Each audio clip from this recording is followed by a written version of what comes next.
Para lang dun sa mga naglo-low carb talaga, advantage of fasting is autophagy. Anong ibig sabihin nun, Doc? Autophagy. Paglilinis ng sarili nating mga cells sa sarili niya.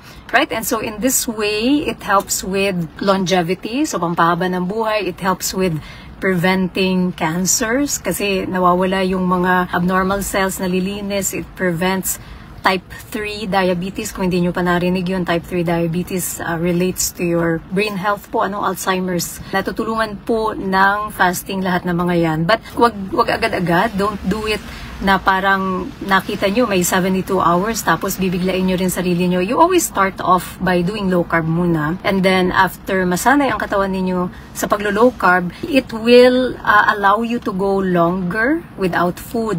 So doon na po kayo pwede mag-transition to long fast.